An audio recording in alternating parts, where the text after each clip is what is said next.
Eh, bueno, queridos estudiantes, reciban todos un cordial saludo.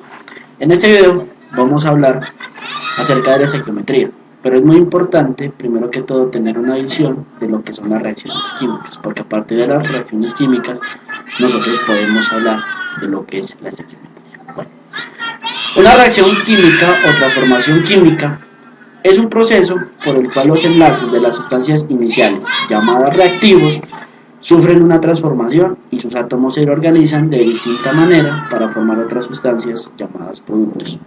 Y normalmente se produce un intercambio de energía. Una transformación química es homogénea si tanto los reactivos como los productos se encuentran en el mismo estado, es decir, sólido, líquido o gaseoso. En caso contrario, ya no se estaría hablando de transformación química homogénea, sino de una transformación química heterogénea. Una transformación química se representa esquemáticamente mediante una ecuación química. Una ecuación química consta de dos miembros. En el primero se escriben las fórmulas de las moléculas que se ven involucradas en una reacción química. Y en el segundo miembro vamos a escribir todas las fórmulas químicas que se producen a partir de la reacción, a partir de la interacción de los reactivos. Por ejemplo, vamos a escribir o vamos a considerar la ecuación química de la combustión del metano. En este caso, la fórmula química del metano sería CH4. Bueno, la ecuación química sería CH4 más oxígeno gaseoso va a producir dióxido de carbono más agua, cuya fórmula química sería CH4 más O2 produce CO2 más agua. Siempre que nos digan que una sustancia se quema o que se realiza la combustión de una sustancia, la ecuación química siempre va a ser la sustancia en presencia de oxígeno gaseoso, lo cual se va a generar unos determinados productos. Bueno, para escribir correctamente la ecuación química se requiere primero conocer cuáles son las fórmulas de los reactivos y después conocer cuáles son las fórmulas de los productos. Además, es muy importante tener muy claro o hay que cumplir la ley de la conservación de la materia o la ley de la conservación de los átomos. ¿Qué es? ¿O qué esto significa? Que la suma de todos los átomos de los reactivos va a ser igual a la suma de todos los productos. Para conseguirlo, se utilizan pues los llamados coeficientes estequiométricos, que son números que se colocan delante de cada uno de los compuestos que intervienen en la reacción. Este proceso se denomina ajustar la reacción. Para ajustar una reacción no hay un método concreto. Vamos a considerar, por ejemplo, en la molécula de agua, cuya fórmula química es H2O, podemos determinar que hay dos átomos de hidrógeno y un átomo de oxígeno.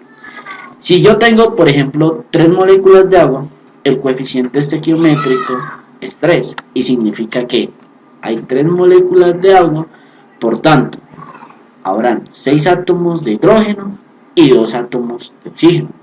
Si yo voy a considerar simplemente una molécula de agua, el coeficiente estequiométrico es 1. Vamos a considerar de la reacción de la combustión del metano, ¿sí? CH4 más 2 de oxígeno en estado gaseoso van a reaccionar tanto el metano como el oxígeno para producir CO2 más agua. Bueno, si nosotros ajustamos la reacción, vamos a tener que una mol de metano va a reaccionar con 2 moles de oxígeno gaseoso para producir una mol de dióxido de carbono más 2 moles de agua.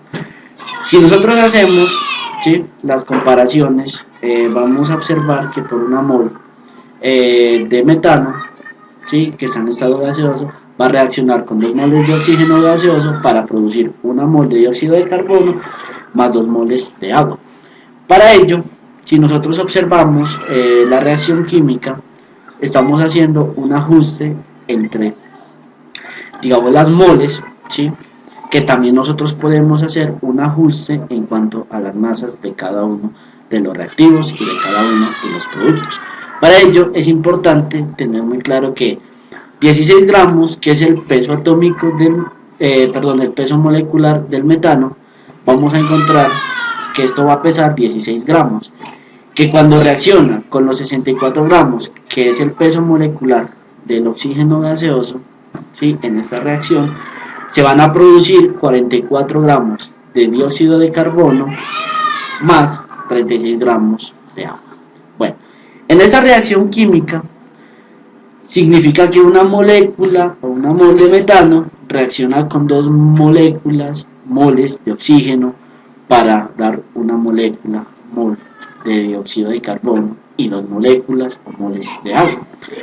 Cuando mezclo dos sustancias que son los reactivos, se van consumiendo hasta conseguir los productos y puede ocurrir que un reactivo se consuma totalmente, mientras que aún queda cantidades de otros reactivos.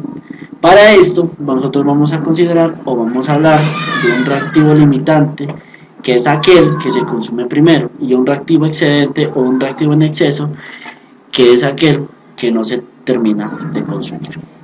Bueno, en la práctica de laboratorio, nosotros vamos a hablar sobre las cantidades de productos que se obtienen, los cuales generalmente son menores que las calculadas teóricamente.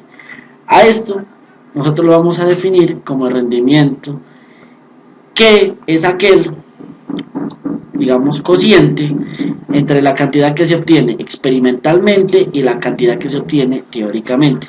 Para ello hay una fórmula que se expresa en tanto por ciento. La fórmula sería rendimiento de la reacción, que va a ser igual a la masa del producto obtenido experimentalmente sobre la masa del producto que debería obtenerse, o estaría, en este caso nosotros deberíamos hablar de un producto que se obtiene teóricamente, y esto multiplicado por el 100%. Cuando nosotros consideramos que el rendimiento de una reacción química es del 90%, esto significa que de 100 gramos del producto que debería obtenerse, se obtienen simplemente 90 gramos. Bueno, con este video pues espero que les haya servido y espero que apliquen lo aprendido.